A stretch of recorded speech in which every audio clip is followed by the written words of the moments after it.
Hello, I am Pramod Pandey, Center for Linguistics, Jawaharlal Nehru University, New Delhi.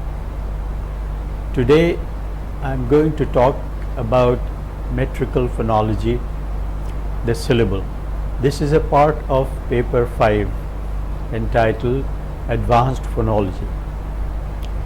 In this module, we will talk about the origins of the syllable in generative phonology and how the notion of syllable has led to the development of metrical phonology as well as prosodic phonology. We will also talk about the processes of syllabification and some problems in the understanding about syllables and syllable structures. The origin of the syllable in generative phonology.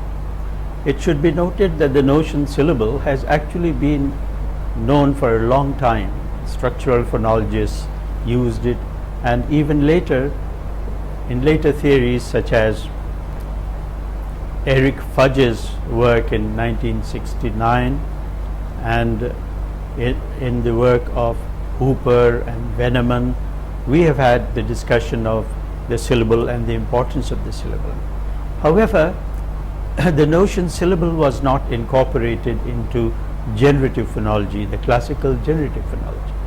The reason was that the basic assumption in generative phonology was that we could do without the notion of the syllable, and the units C and V, the consonant and vowels, were adequate for describing phonological rules. Thus, when we take a look at this rule for stress placement in English, we get something like what you get on the screen in one. Now notice, if you take a look at the screen, you will notice that we have, the rule says the vowel is stressed at a position which, if the rule is fully expanded, it's in the antepenultimate syllable, and it can be in the penultimate syllable or it can be in the final syllable. So the formalism of rule expresses this complexity. Besides, we have the various options available within the rule. Now this appeared to be the stress rule appeared to be not only counterintuitive but also cumbersome to be able to write a rule like this. There arose certain questions as to what can be the context of a rule. Can you have a phonological process taking place at a position affected by a feature or a segment which is far off? If so, then how far off? Questions like these were raised, and so it was felt necessary that the CV notion had to be sort of replaced by some other notion, some other unit, and that's how the syllable was called back, as if it were, into generative phonology from structural phonology. Now the main work here is by Khan, 1976 PhD thesis, MIT, where Khan tried to show that it is necessary to incorporate the syllable into generative phonology. The reasons given were evidence from various processes in different languages, especially in English, which could be very simply explained if we resorted to the notion of the syllable. Now, what was very common among processes, and the most common situation was that of a process which includes the boundaries or word boundary or a consonant, either of these two, as you see on the screen in Rule 2. Now this is a rule of l velarization in English. So l is pronounced as o in words such as will, milk, etc. So or milking. So the l becomes l before a consonant or at the end of words. Now this appears to be, the context appears to be somewhat arbitrary. There has to be some common ground for the word boundary and the consonant to occur in the context position. Now it soon became apparent that in fact what you have is the syllable structure context, namely the coda position. So if l occurs in the coda position of a syllable, whether it is at the end of words or it is before another consonant, it is velarized. Now the notion of the syllable then very simply and insightfully explains the process of l velarization as well as several such processes, and thus the notion of the syllable was brought into generative phonology. Now the main function of syllable, as we know, is that of the syllable as an organizing unit. What does it do? It organizes vowels and consonants together in a word. So what we find is, given a word such as context, now we know that n goes with the preceding vowel o, and then t goes with the following vowel a. Now we know that t does not go with the preceding vowel. So the syllable organizes this. So it will say con is one syllable, text is another syllable, and together we have all these segments, consonants and vowels together as part of a word. So it is under the unit syllable that consonants and vowels are grouped. Now this role of the syllable came to be seen to be vital, and many phonologists turned to it to work on it formally. It led actually to the development of the theory of metrical phonology, which tried to explain word stress phenomena, and in the end of prosodic phonology. The theory of prosodic phonology, to which you will be introduced later, says in brief that we have above the segments, we have a set of phonological units larger than the segment, starting from the syllable, then we have the word, then we have phonological phrase, and then we have intonational phrase, and then utterance, as you see on the screen in 4.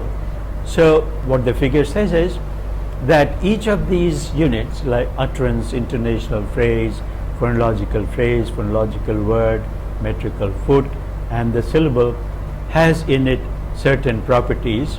So what is an IP? An IP is a unit that contains at least one nuclear tone. So in a sentence there will be intonational units, and the IP is that intonational unit which carries a nuclear tone. Phonological phrase is that unit which carries the phrasal stress. Then we have phonological word which carries word stress, and metrical foot which carries stress. The difference is that a word can consist of more than one foot, and similarly we have the syllable, which is constituted by vowels and consonants. And so we have all these units worked out. Now for illustration, we have a long sentence worked out for you to be able to see how the prosodic phonological units actually structure a sentence. Thus we have on the screen for you a sentence: the boy is doing wonderfully well in my course. It has the prosodic structure. This appears to be pretty complicated, but it isn't actually. You start with the utterance, and then you go next to the intonational phrase. Inside you have more than one phonological phrase, and inside you have more than one word, and inside then you have more than one foot or syllable, etc. So all these things are worked out for you, and take a look at them and try and prepare yourself for a more in-depth discussion of prosodic phonology in the coming volume. Now to return to the syllables, we said that the syllables are organizing units. How are these units organized? What is the basis for the organization of segments into syllables.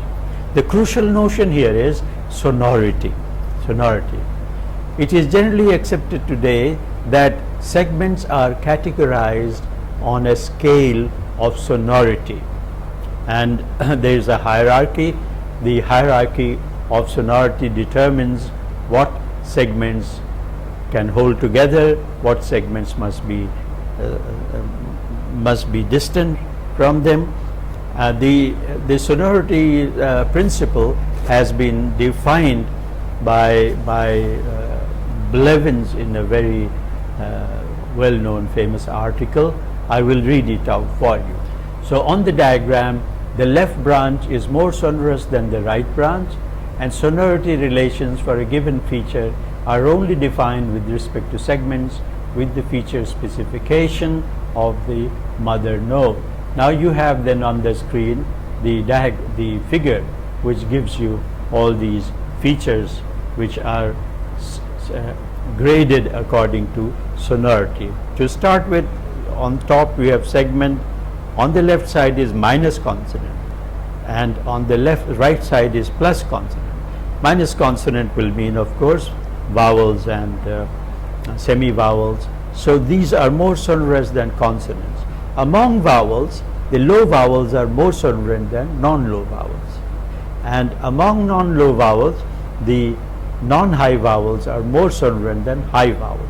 So high vowels are the least sonorant, and similarly the figures for consonants. We have then a whole worked out, actually, the sonority hierarchy of segments, consonants and vowels is worked out on, as you see on this diagram. We have low open vowels, mid vowels, high vowels, flaps, laterals, nasals, etc. So take a look at them and sort of get yourself familiar with the sonority scale. This knowledge about the sonority scale will come useful for you when you work on your own language or other languages, and the syllable structure amongst these languages. What are the criteria for dividing a word into its syllable structures?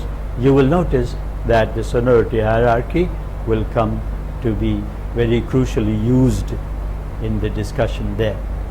Now, one thing has to be noticed, and that is the sonority hierarchy is a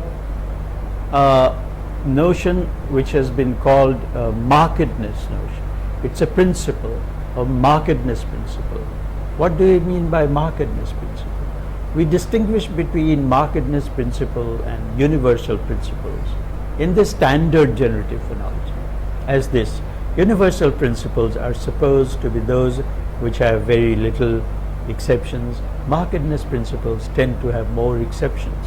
It just happens to be the case that a large number of languages have them, but it doesn't mean that no language has them.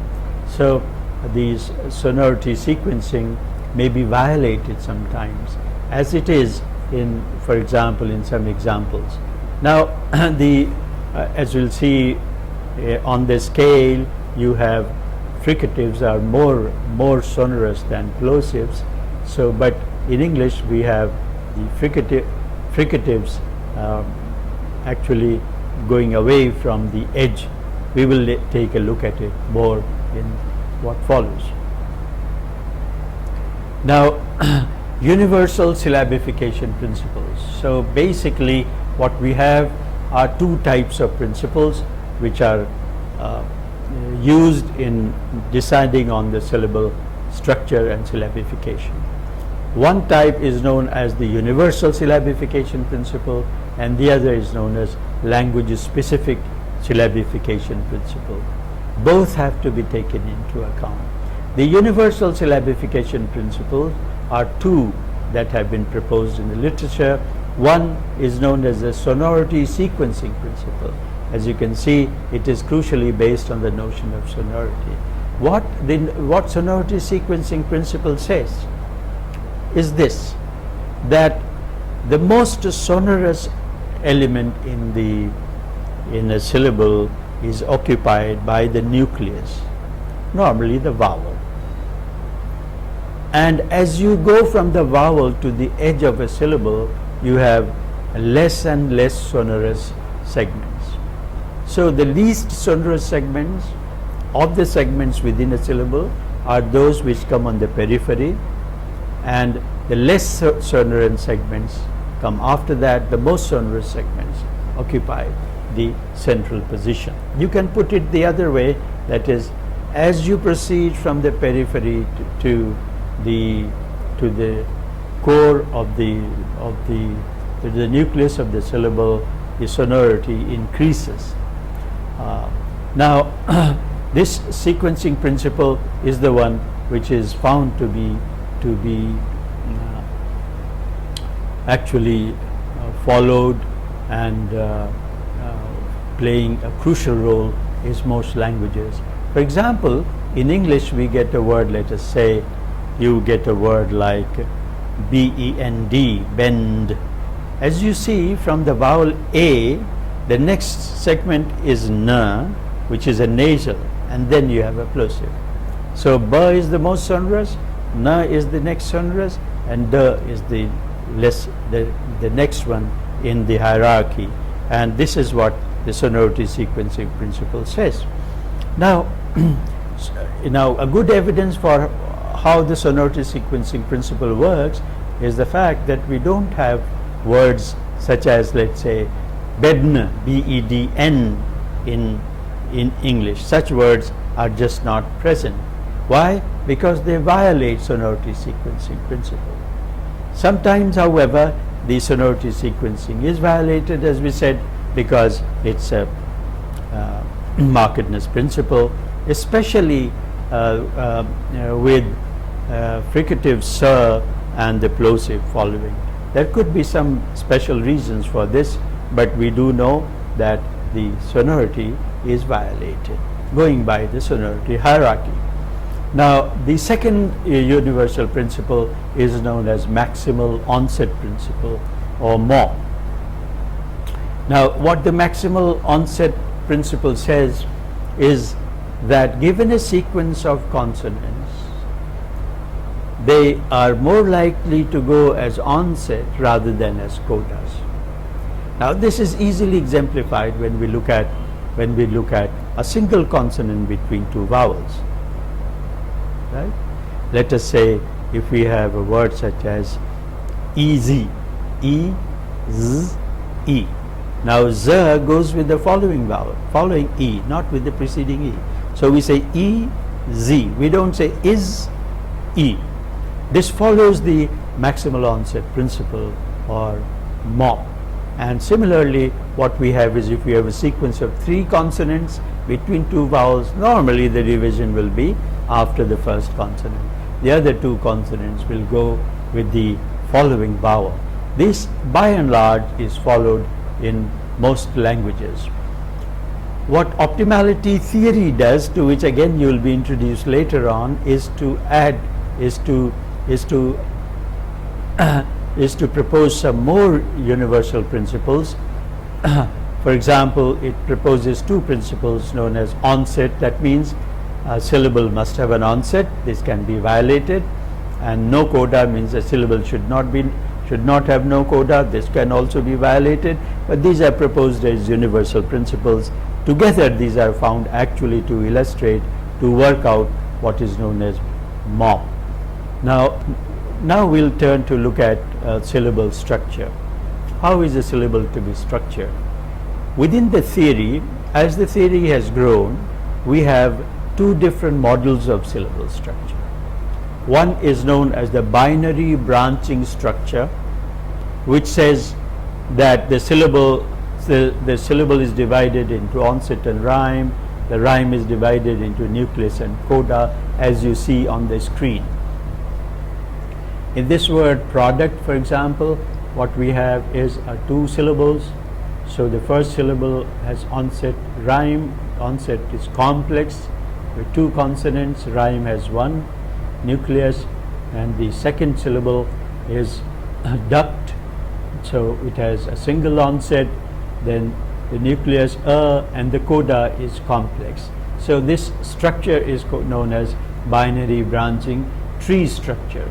Now this structure is often used to explain phonological processes, especially used when it is necessary to show the difference between onset and the rhyme. The rhyme is the one which may be involved in some processes, not the onset. So the tree structure has been used for another model of representation of syllables, namely the Moraic representation. The representation can be seen on the screen thus. We have two words here, bag and go. What we notice is that there is something common between them, and that is that the rhyme is of similar structure. How? Not in terms of consonant and vowel sequences, but in terms of their quantity which is counted in for certain processes.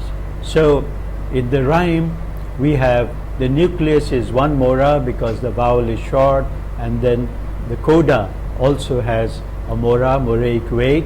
Together they make two morae.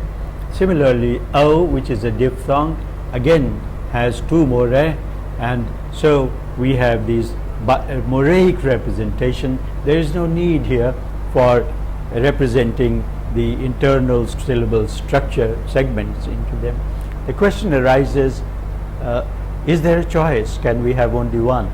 The answer is that the theory has the provision for you to have both these representations. You may need sometimes the tree structure to explain processes, especially when you have to mention the segments, the exact segments which are involved with their distinctive features, etc. When you have only to talk about the quantity involved in certain processes, then you need to have only the Moraic representation. It's not the case that one of them is the only one that should be had and not the other.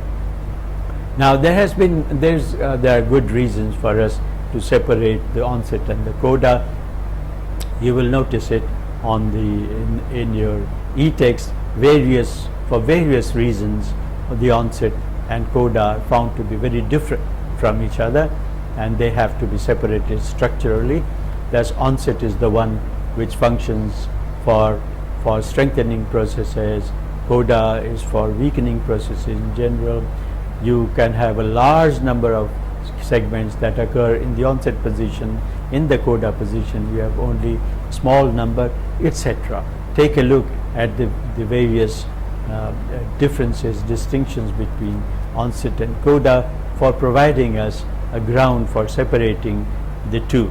These tree structures and Moraic structures also help us represent the quantity of syllables, and what we have are three main types of quantities found in languages which go with the heavy syllables.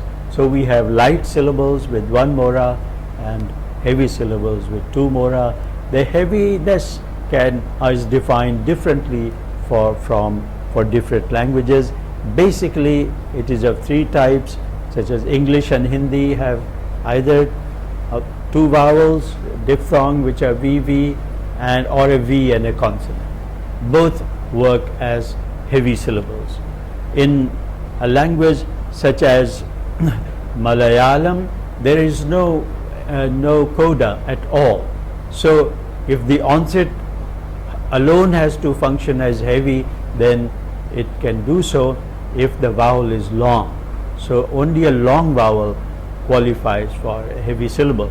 In a language such as Assamese or Bengali, the vowel length is missing.